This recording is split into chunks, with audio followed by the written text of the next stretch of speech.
Judge.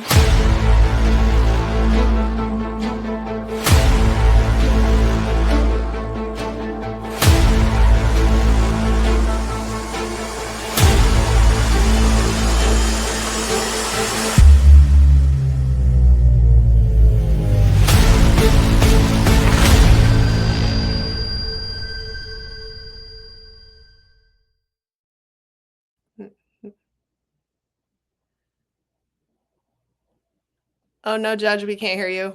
Did the mute mic? Okay, good. Now we can. Is that better? Yeah. Now I can hear you. Okay, I just wanted to welcome our guest, Ginger Banks. And actually, we did a radio show about 3-4 years ago, and the subject matter is still going. It's just as it was then. Yeah. I've had a bunch of lawyers on here. We're talking about free speech issues, of course.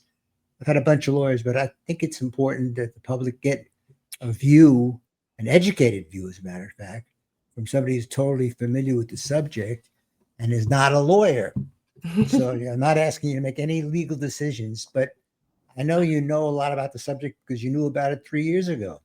And Yeah. you were very, very well versed. And that's why I called you to ask you to come in and chat with a subject that's very, very, very important to us today. Yeah, thank you. These are free speech issues, obviously.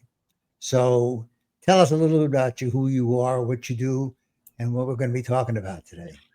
My name is Ginger Banks. I've always been a fan of the law. My initial career path was to become a patent lawyer after I got my chemical engineering degree, but life had different plans for me, and I got myself into adult entertainment. And in adult entertainment, I have been an advocate for using free speech laws to protect our right as adult content creators to create our content, which potentially could be under attack with like this new administration and stuff like that. So I want to keep going places and, talking to other people about why it's important that we keep learning about this stuff.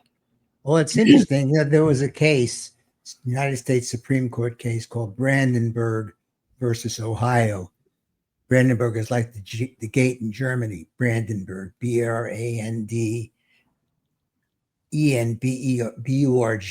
Mm-hmm. Anyway, that was a case that was decided in 1969. And that's the last time we've had any kind of definitive ruling on the subject of free speech versus basically censorship or restraint. And I don't know if the audience knows, but I spent 5 years presiding in restraining order court. And we're going to even talk about how we can tie the same together, maybe. Because I have many cases, actually, not many. I have actually restrained people from speech. And I've cited these cases going back to 1919 when they had the case of Schenck, which was the one people refer to when they say fire in a crowded theater. By the way, that's not the law anymore. But I thought we should kind of follow it after 1969 and kind of predict where we're going to go and how this is going to be decided. Of course, the courts have changed dramatically. In 1969, there was a far more liberal bent to the court. In fact, 2 of the opinions were pretty progressive. But now it's a different court, a lot more conservative, a lot more potential restraint than we had in the past. So just for review for the public, Brandenburg dealt with the obviously free speech and the question of whether or not people could say things that were not acceptable to some or were prohibited by the law. And in that case, it involved the Ku Klux Klan wanting to advertise one of their rallies and have it recorded. And the guy, Brandenburg, was accused and convicted, actually, of violating the statute in the state by advocating violence. So the question is, how far do you go? And that's always been the question, really. It's really a matter of balance. The First Amendment and the 14th Amendment are pretty specific, and free speech is protected, except under certain circumstances. That's what we're going to talk about today. And by the way, the key words in Brandenburg are that the language to be prohibited must lead to imminent disorder. Those words. I recommend people read that opinion. It's not very long, actually. And it has not only the majority opinion. It has the minority and the dissents and everything else. So all the arguments are made. If you want to get up to speed on that subject of free speech and the First Amendment and 14th Amendment, I suggest you read it. You can just Google it. I did that recently just to kind of refresh my memory as to what the holding was. So anyway, we're talking about the internet right now. And that probably was one of the reasons I wanted to call you, was the fact is that a lot of things are happening out there now. Gun violence, people being solicited to get into some very terrible things, and terrible things are happening. So the question is, how do you stop it? What's the limit, if there is a limit? Or is it totally unfettered free speech, anything you want to say anytime, no matter what the consequences may be? So that's going to end up in the Supreme Court sooner or later. I don't know how long it's going to take to get there, but sooner or later it is, because there's a lot of economic interests of big companies who want to do lots of things to promote the old common denominator, which is moolah, meaning money. It's all about the dough and power, actually, because if you control the internet and you can exclude certain things that are inimical to your position, we're talking power here. And so leading up to that, for example, this Nick Fuentes, this horrible human being, is saying some pretty nasty things. And he's really fomenting anti-Semitism and basically calling for violence to put an end to a whole group of people. It may start with the Jews. Believe me, this guy is not going to stop with the Jews only. People who have this kind of attitude are going to continue on no matter what. And he's got 1 million followers or something. So it's people like that are going to raise the issue of how far can we go before we stop it, if at all. So anyway, who decides what goes on the internet? I mean, at this point, it's all back in the day when we had these media companies and stuff, it was filtered through these few different companies. So something like what Nick Fuentes said would never be broadcasted to millions of people. But now we have YouTube and we have the internet, and it seems like anybody's opinion gets put onto social media, and the algorithm does whatever it can to keep people engaged. And it seems like hate and fear, is something that really keeps people engaged. And so it seems like right now, that's why we're seeing such an increase in anti-Semitism and other things like that on the internet. But that's usually just a canary in the coal mine when it comes to who's going to be attacked next and who's going to be ganged up on next. And none of these people who hate on Jews so openly ever just stop with the Jews. The next it's the whores, the next it's anyone that's not, in my opinion, in our country, like a straight Christian who's in a marriage. They have some way of demonizing you or trying to control you. And it's interesting now. Well, you get the spin on the issues like immigration. You get one party's view. In fact, I started to watch I guess you call it a channel, aging myself when I call it a channel, whatever it is called. And then Chris Cuomo and Leland Vittert and Ashley Banfield. I've kind of watched that lately, and that seems to be closer to the middle. If you watch CNN, you're getting the left spin. The people who control that channel or whatever pick people that only support their positions. That's just the way it is. In fact, certain conservatives don't get invited to that station no matter what. You're getting a taste from the left and even farther to the left. And that's getting even more radical and ridiculous where they're going with this. And totally. It ultimately will have some really effect. But the fact of the matter is, if you watch Newsmax, and I've had Greg Kelly on a number of times, and I like Greg. We've had a lot of nice conversations, but they're a little to the right. And some of the stuff that I was watching it for a while too. Some of the stuff on there is far out, almost as far out as the left. Not as bad, but far out as well. And so the question is, how far can we push the envelope? Those people who say you should have anything and everybody can do whatever they want is the argument that people can make up their own mind what they want to believe. But these are designed with the algorithms or whatever it is to reach certain people, and those certain people are influencers, and money is being made hand over fist by the technical companies and the channel owners.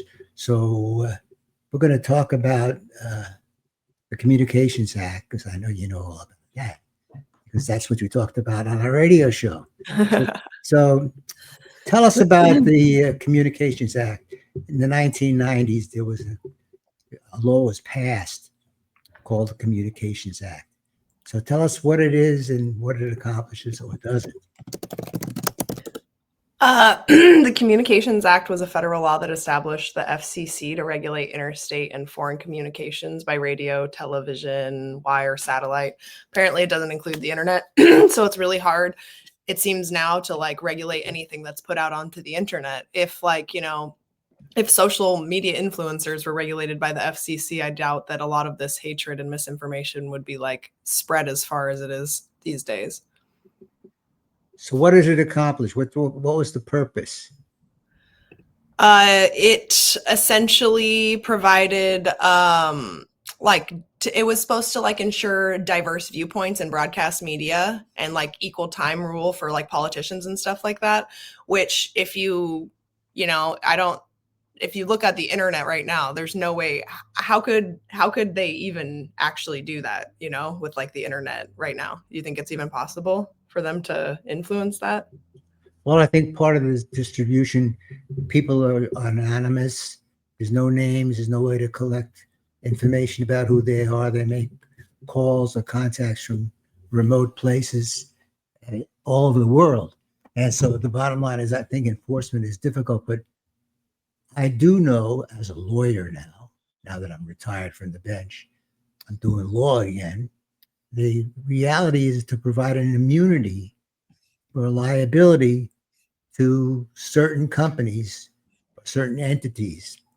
In other words, if they put something on that's improper, that it does qualify to be restrained or otherwise, they can't be sued. You can't sue them for anything that they do, anything that they do. So the people that are coming on right now are saying there got to be some limitations, and there shouldn't be any it shouldn't be any immunity from liability, because if they're creating the problem, putting on some of the stuff that's leading people to kill themselves or whatever, there's big incidents of people who are influenced in terrible ways, including gun violence and the like. And so the push by some people is to either limit or remove the immunity and therefore subject the companies to potential liability. And there are lots of suits claiming all kinds of things and all attributing it to what they got on the internet. And so there's a question of how far does it go realistically, and what are you doing about it, if anything? I personally, since it seems like there's no regulation whatsoever when it comes to opinions, and like it seems like every news station is so either like far to the right or far to the left. I think I try to find individuals personally who I respect and who I think are really intelligent, like Coleman Hughes. I also think the Free Press from Barry Weiss is a great like source for news.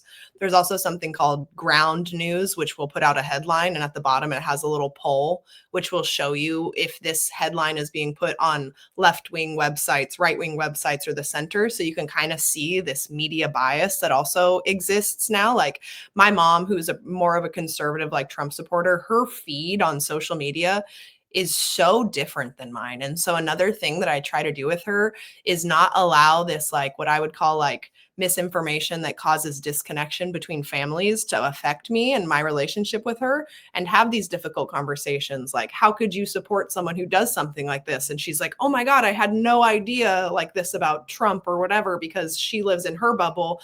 I was living in my leftist bubble, I would say, before October 7th is essentially what popped that for me and got me to just be more of a free thinker, which is what I would have considered myself to be before I was captured by like left-wing politics, left-wing like it's just we want to be part of a group. We're like tribal creatures, and so we will naturally gravitate towards a group. But when you are part of group think, that's when you start to like take in misinformation. You can become a conspiracy theorist really easy. It's always us versus them.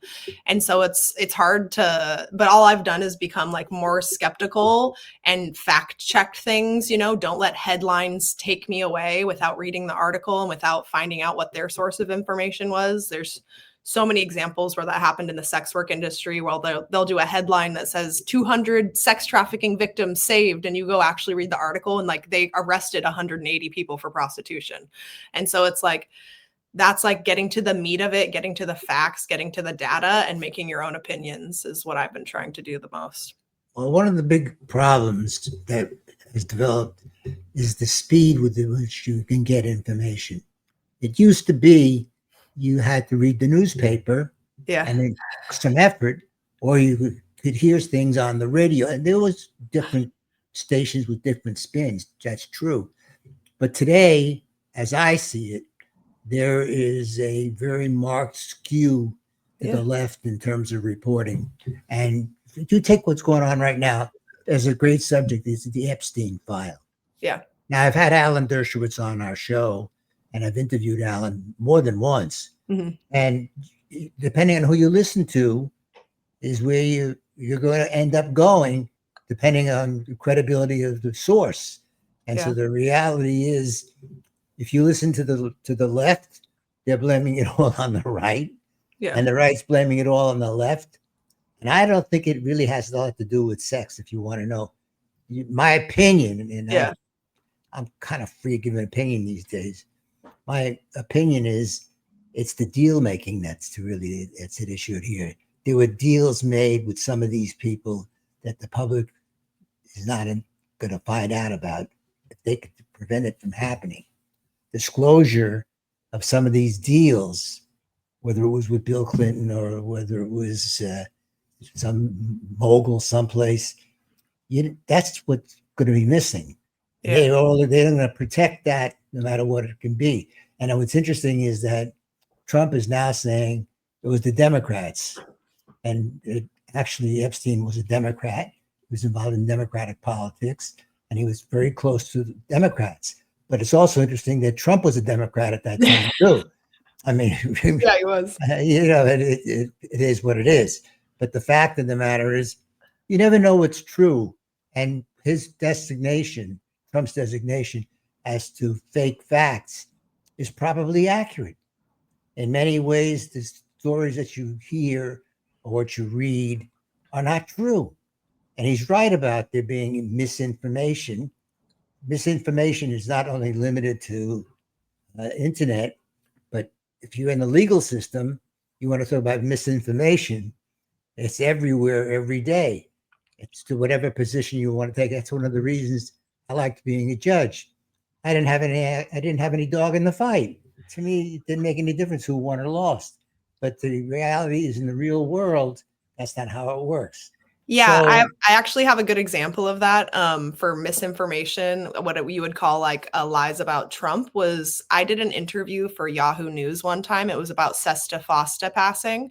And it was just an interview back and forth. And at one point they were like, all right, now we need you to say this one line, which is, and Trump just passed this into law or something. And it seemed like the way they were wording it, they're like, we have to put Trump in the headline somehow, because if Trump is involved, then we get way more views and stuff. And I was like, but it was a bipartisan bill that passed, like it feels unfair to put all of this on Trump when it was Democrats and Republicans who did this. And they were like, well, we just need you to say that line. We need you to say that line. And so I always felt in the back of my head, like that wasn't fair. And that was essentially a very, very small part of me being part of that misinformation, which I don't want to be a part of on any side. I want to be on the side of truth. I want to be on the side of people who just want peace and happiness and love.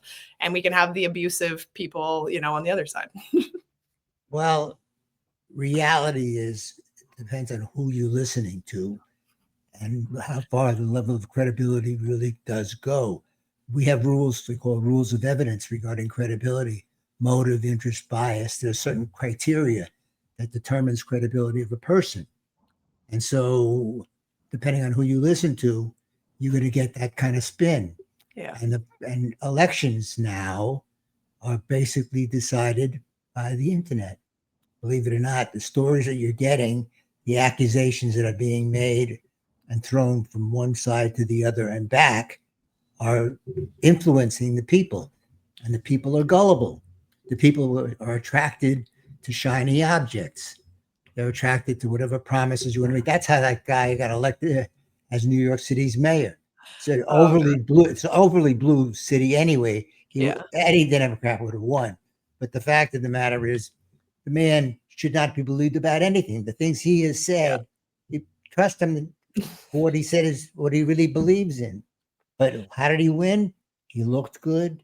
He sounded good. He got that nice John F. Kennedy look, kind of Yeah. sweet, comfortable, whatever. And they're selling. We'll give you free this, free that, and free food and free bus rides and all that. I mean, that is never going to happen. By the way, I'm not a constitutional academic, but I do know it pretty well, and I've used it for many, many years. The reality is, what he's promising ain't going to happen. But if you're out of work or you're barely getting by or whatever, and he tells you he's going to give you a free bus ride, you're inclined to vote for them. And it's all promoted through the internet. And that's exactly the way it's going. A person with great morals and sensitivity can never get enough money together to afford what it takes to put their message out. And that's what's going along. And I thought I would mention what remedies there are for people, because that's the reason I wrote my book. I'll give it a little promotion called Go. From the Trench to the Bench, Navigating the Legal System and Finding a Spiritual Path Along the Way. And it's really how to do it, by the way. If you're facing problems in the legal system and you want to know how to do it, who do I talk to, that's what it's going to cost me, whatever, that's what the book is all about. So the reality is that if somebody says something really nasty about you, whether it's on the internet or any other place, you have a potential cause of action for several different wrongs, one of which is, of course, defamation. But defamation has some stringent requirements, and truth is a defense, opinion is a defense, and damages, in some cases, are difficult to prove. So defamation is one that you could bring anywhere. The second is a little easier, by the way, and it's called invasion of privacy. The invasion of privacy cases are legend, and it's fairly broad, and you can bring it even in small claims court. If you don't think you have a lot of damages, that's under, in California, $10,000, you can sue in small claims court. So you say, well, it's not a lot of money or whatever, but let me tell you, it becomes a judgment. A judgment is a matter of public record. A matter of public record is viewed by employers and others to see who you are. So you may only get $500 or whatever it may be, but there's now an official record.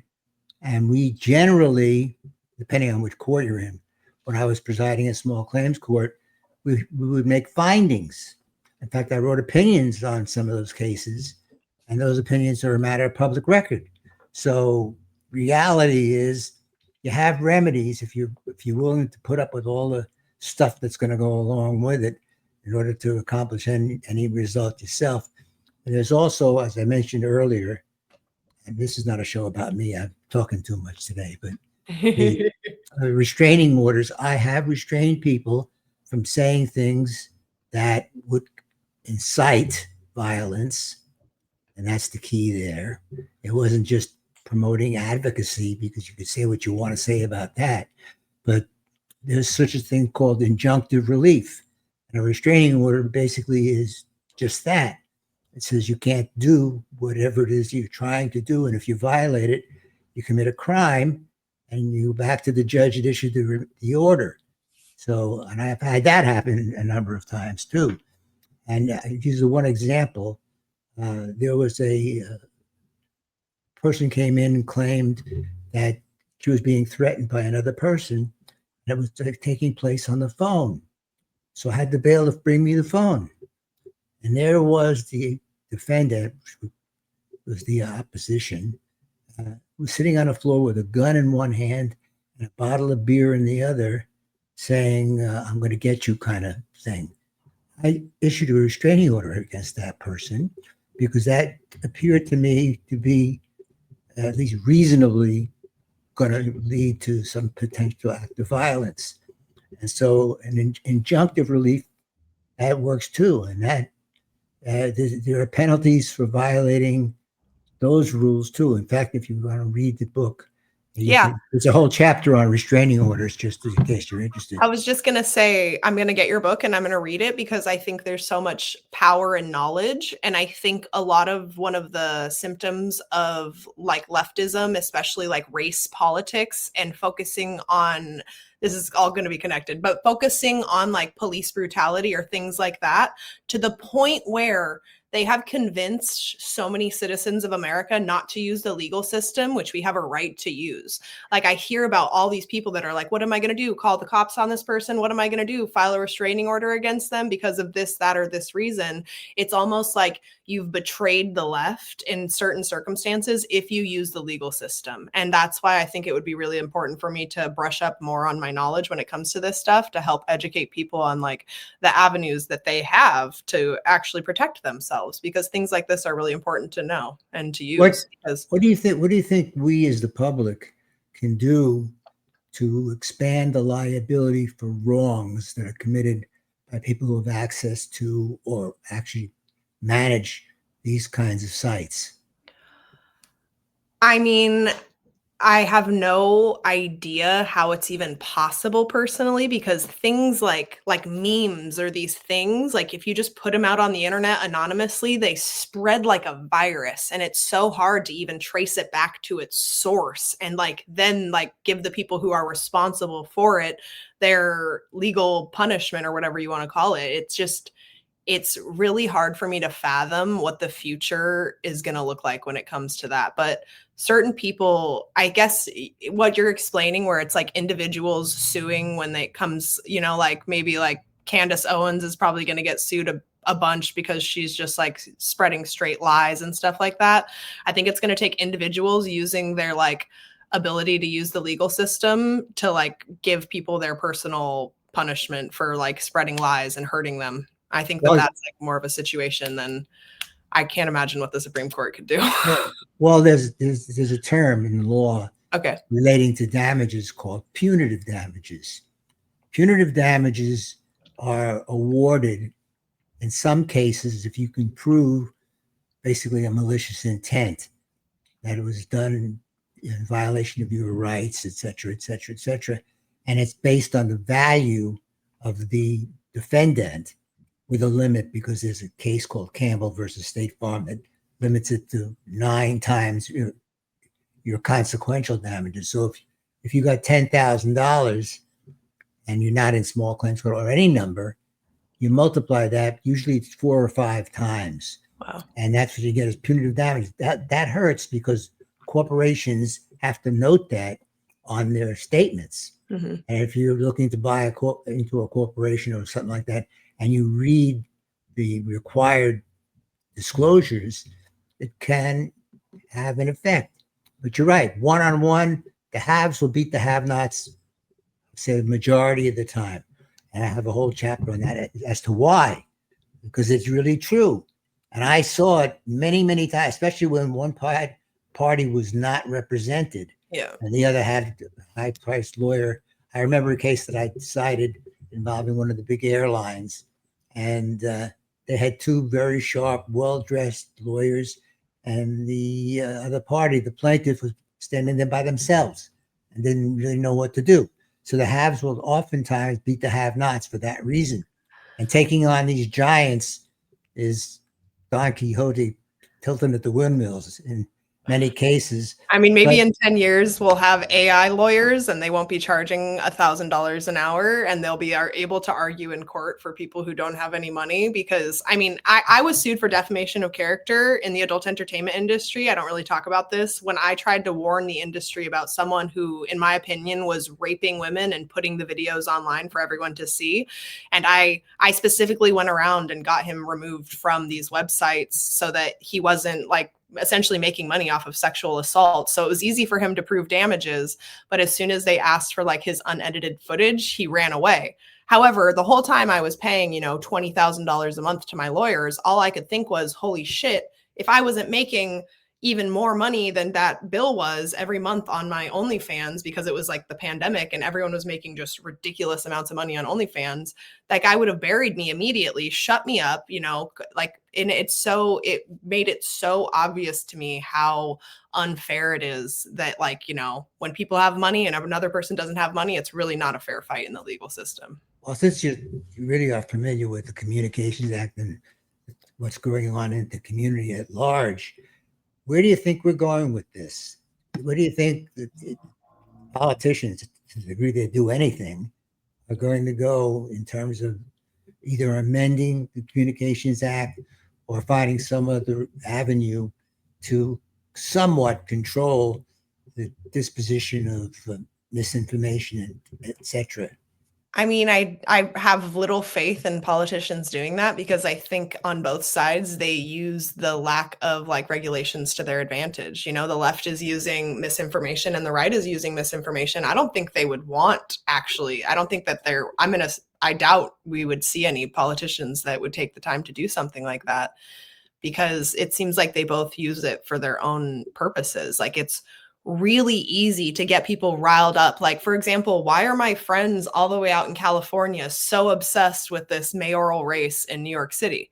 Had become part of their identity and things like that. And so you can say whatever you want to get the votes that you want, as long as you do it through an influencer or you do it through memes or you do it through these anonymous accounts. And so I can't see politicians being the solution. It might take a citizen or someone else who cares enough about this to make some change. Well, there are some pretty wealthy people who do think of this as a moral issue. Yeah. And what the bottom line is, as I mentioned in regard to the Epstein files, there's tremendous corruption in our government. Not one side or the other. They both do it. And they've both been doing it since Boss Tweed, going back a couple of 100 years almost by now. And the reality is deals are being made not only domestically, but you can believe that deals are being made internationally to get the desired result of some group or individual. And so it's all about the moolah. Who's willing to take them on?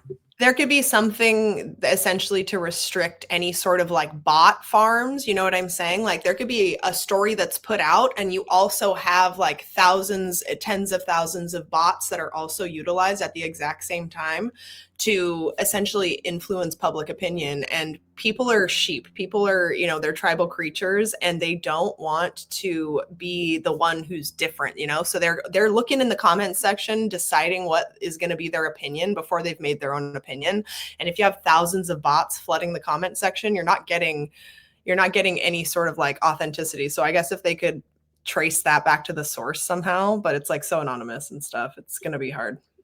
Well, do you think that we'll get past politics and people will address the obvious problems that we're experiencing? Or do you think that because they're tribal, they're going to listen to whatever's told to them and it's going to be spin on what the position is going to be? I think that people are getting kind of sick of like getting meaning out of politics right now. It seems like, I don't know, like me, I've moved, less away from the far left. And I think that as people suffer more and they realize that this isn't where they should get their meaning and their purpose out of life, I think that they might like stop to care so much and stop putting so much of their identity into politics. And that might change, like companies from the bottom up, if they have less people that are just extremists. Like, we don't want extremism in any sense of the world. Extremism in any area, government, religion, business, just causes harm, and that's how we reduce harm. Well, it's kind of interesting. with regard to I am in California, by the way. Yeah. It's interesting what's going on in New York because I think that was the greatest gift the Republicans ever got. It's a gift that keeps on giving because this guy's going to fall on his nose and he's going to cause a lot of damage to the city of New York. A lot of damage. Economically, you think the landlords are going to give up charging rent? Ain't going to happen. You think there's going to be people on the buses? You know who's going to be on the buses? Everybody. Homeless. Homeless people are going to be. They come on with Just live there. They're going to come in with the bag and everything else, and they'll defecate on the bus, and that's who's going to sit next to you for free. And they're going to make it a home because summertime they get there because it's air conditioned. The bus is air conditioned. In the wintertime, it's warm. So if they want a place to stay and sleep, it's on the bus for free. You think the public's going to love hearing about these stories as time goes on? No chance. And free food, free everything. The more that the left pushes this free, the more people are going to resist it. In my opinion, I'm not a politician, but and I'm not a Democrat. I'm not a Republican. I really am independent. The fact of the matter is that this promises that can't be kept, and that's how politicians keep getting reelected. They take positions because they count the votes. The first thing that a politician does when they get elected to the Congress, what do you think the first thing that they do? Figure out how much support they have. So they're getting ready for the reelection. Exactly. Look, I always use this as an example. Nancy Pelosi was making $225,000 a year. She's a net worth of $130 million. How'd that happen? Oh, I happened to be hanging around and I heard. Come on, we all know what went on with her. Well, that's why there's so many accounts now that just follow the trades that she makes, and they make the same trades because they know she has insider information and she's not going to get in trouble for investing on it. Like no one fucking cares anymore. Look, we could do a whole hours on the corruption that exists in the government. You want to talk about the pardons? Well, on all sides, by the way. This is bought and paid for. Bought and paid for it. I don't care what spin you put on it. The fact is, contributions get made, things get done. Obama did it, Biden did it, and Trump's doing it. It's all the same. I mean, I want think to talk about changing the swamp. The swamp is the same, different alligators. That's the. I mean, what is the point of the president really having pardon powers? Personally, I don't know if there's any good reason for it. Yes, there is. It's called the Constitution. It's in the Constitution. The president has pardon powers. We're going to see it tested more now than I think historically we've seen in 50 years, whether it's the War Powers Act or executive orders or whatever. In fact, I had Anthony Camilla on my show, and we're talking about executive orders. And last week I interviewed David Schoen, who's Trump's lawyer. And we talked about executive orders, how far they go, and testing the court system. We're really looking at checks and balances and a variety of other things. Not that I want to diverge from our topic today, but yeah, but still, I mean, you're right. Sometimes I get started and I can't. No, you're right. In a sense, like all of the people violent people or unviolent people, whatever, that were pardoned for January 6th, a lot of the people who reoffended, they're back in jail already. So it seems like the checks and balances are working, but they had to harm someone else to get put back in prison. I don't like that. Well, one of the questions that they asked me, I do people's shows that get invited here and there, and they ask me if the legal system is fair. The answer is sometimes yes, sometimes no. And you see, I never considered myself a tough sentencer. Not that I was doing much of that anyway, but I always was kind of viewed things from a more moderate lens. Depends on what court you're in. Yeah. You can get these hardliners who operate off of the chart, and you get other people who make lenient recommendations, like this kid in Oklahoma. It was a story that ended up brutalizing two women, and he ended up doing community service, and his record's going to be expunged when he reaches 17. That judge did that, and I personally wouldn't have done that, but they did that. And so the system has too many variables, too many situations that can change factually and otherwise. Depends on who you get as a judge. And it depends on who your jury is. It's too many real variables to make any prediction.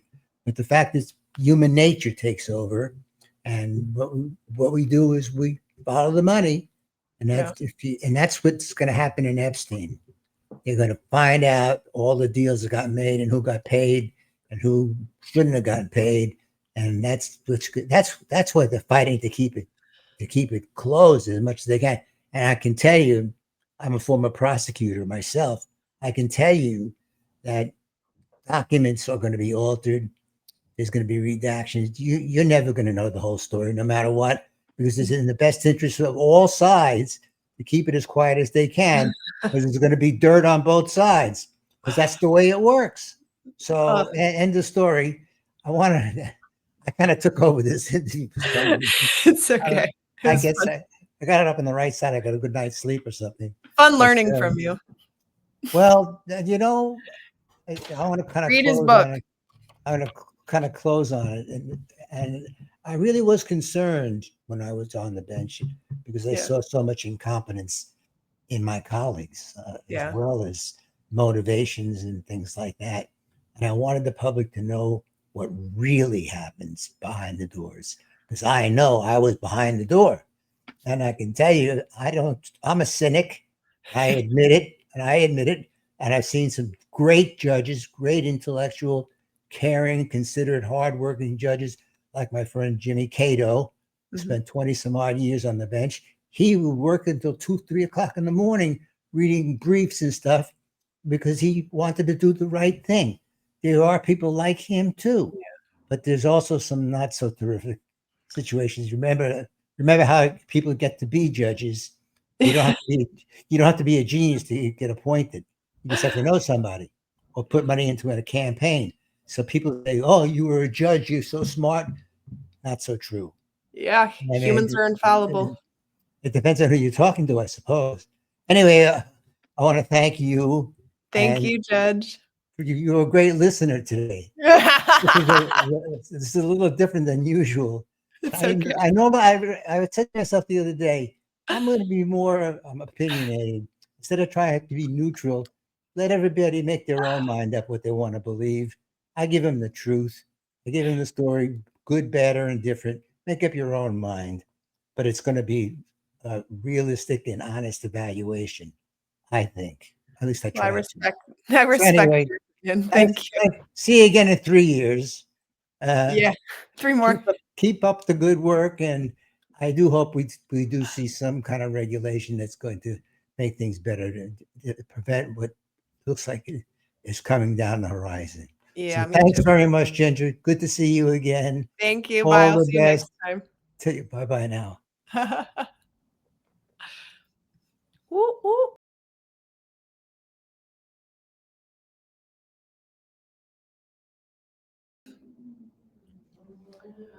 That was not about Israel at all.